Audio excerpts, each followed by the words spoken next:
So, quite a few years ago, I did a video about the problems that Manchester United were facing, and things haven't really improved. I mean, let's be honest. Since Sir Alex Ferguson left, they've had obviously quite a few managers. They've had David Moyes, wasn't given that much time.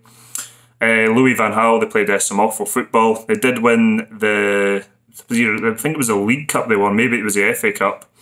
And then Jose Mourinho came in, won Europa League, and finished second in the league. And when he said at the time that he felt that that was his greatest achievement one of his greatest achievements as a manager, finishing second in Manchester United, everybody laughed. But you look at them now, they had a great start to the Champions League. They won the first 3 group games, but then they followed that up by losing their next 3. And you would have fancied them after they beat Leipzig so easily at Old Trafford, because Leipzig were leaving the door open. Because the one thing about this Manchester United side is it is frightening on the counter-attack. That is what they do very, very, very well. But if you have a kind of a defensive system set up and you're not leaving gaps at the back, they can't play any other way. They're very one-dimensional. They can absolutely kill you on the counter-attack. But if you put on a low block on that, they just don't seem to have the answers. When they brought Fernandes in, that did improve. I mean, yes, he has scored a lot of penalties, but let's face it, he has been a great signing for them. But I think even with him now, his kind of influence is kind of waning a bit. They spent a lot of money on Harry Maguire. It was at between 80 and 90 million. I can't remember the exact figure. And he's not cutting it. Leicester City replaced him with Soyuncu, and him and Evans have formed a pretty good partnership. So Leicester City haven't lost out, and I'm sure they're absolutely laughing. I mean, I think with Harry Maguire, I think it was the Euros, or maybe it was the World Cup. I think it actually was the World Cup, and he'd scored a header or 2. And I think that the reason Manchester United had signed him was because of what he could do attacking-wise. There seems to be a myth about him that he's really good on the ball. I've yet to see that. I don't think he's that great a defender. When you spend 80 million on a player, he's got to be kind of at that Virgil van Dijk level. And yes, we know Virgil van Dijk seems to have kind of let his level slip a bit, kind of really start to believe his own hype. And I think that that's probably a fair point. But Harry Maguire's certainly not at that level. I mean, when you look at players like top level, you're talking about like Koulibaly from Napoli. I don't know why they haven't gone and looked at him. Goalkeeper-wise, David De Gea, I mean, he really checked out when he didn't get his move to Real Madrid. Henderson should be number 1. Now, for me, he's been sold the bill of goods. He was told, obviously, he was going to get some more football. He's not really played that much. He would have been better off having another loan spell at Sheffield United, and they certainly could do with him. Luke Shaw, average at best.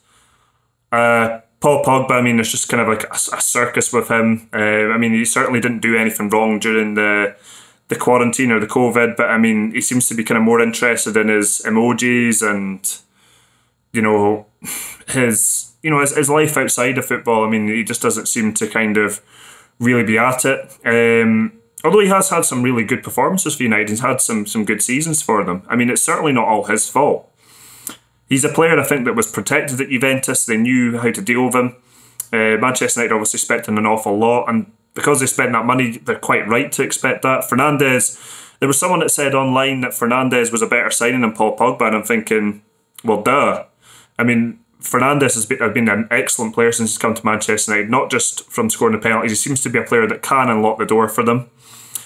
I still think that they struggle in the centre-forward role. Marcus Rashford said himself he doesn't believe that he's a centre-forward, he believes he's a wing-forward. He is obviously a terrific player. Mason Greenwood, I think, is better than Rashford for his age, but with the stuff that he's been doing off the field, I think his career is going to go absolutely nowhere. Cavani, I thought when they got him in, I thought, well, that's a player that can do something. And he has done quite well recently. In the Southampton game in particular, they were 2-0 down and they came back. And that's the thing about this Manchester United team. If you don't bury them when you have the chance, and that was West Ham last week. West Ham could have been 3 or 4 up before United scored that was a dubious first goal. I mean, it's a brilliant finish by Paul Pogba. But it's very, very clear to me that the kick out from Henderson has gone out the touchline and come back in. And for some reason, well, we know the reason why. VAR does not seem to work against Manchester United, it only seems to work for them. Take that as you will. But they haven't gone forward. They spent millions, absolute millions on players again. They're not really any further along. Mark Lawrenson was talking about the top 5 teams for winning the league. Now, for me, the teams that could win the league is Liverpool, Manchester City, Chelsea have been revitalised under Frank Lampard, and Tottenham Jose Mourinho. Manchester United are up there right now, but they won't stay up there. For me, they're not realistic title challengers. Ole Gunnar Solskjaer is not a good manager. He was awful at Cardiff City. I think the only reason he's lasted this long is because he panders to the Manchester United fans. He's obviously an iconic player because of the part he played when they won the Champions League final in '99, which was the year they won the treble. I think he scored the winner. Sheringham scored the equaliser, and I think Solskjaer scored the winner. I think I'm right on that. I mean, it was a long, long time ago, so I'm not, then, shoot me. But he's not a good manager. He's someone that will say a lot of the kind of right things. He gets a lot of leeway from his pals in the media. As we know, there's a very big Manchester United group in the media. Rio Ferdinand, infamously, when they beat PSG, I think this was maybe about 6 months into the job, and they knocked PSG out of the Champions League, slammed his hand on the table and said, get him signed, give him the contract. And it didn't surprise me when they beat PSG in the group this season. And then PSG beat them the second time. I mean, they won their first 3 games, they were looking good, you thought, well, they're going to qualify. And that's just an absolute collapse. To win your first 3 Champions League games and then lose your next 3 and then drop into Europa League is completely unacceptable. They're just not, they're not any better than what they were. He's recently said he believes Manchester United are going to win the Premier League, or they can win the Premier League. That's just absolute nonsense to me. Defensively, they're not good. I say they're frightening on the counter-attack. I think they probably will beat Manchester City today. They did the double on them last season. But defensively, awful. Lacking a centre-forward, probably lacking a holding midfielder as well. I mean, Fred's a player they spent a lot of money on, and they're not keen on him either.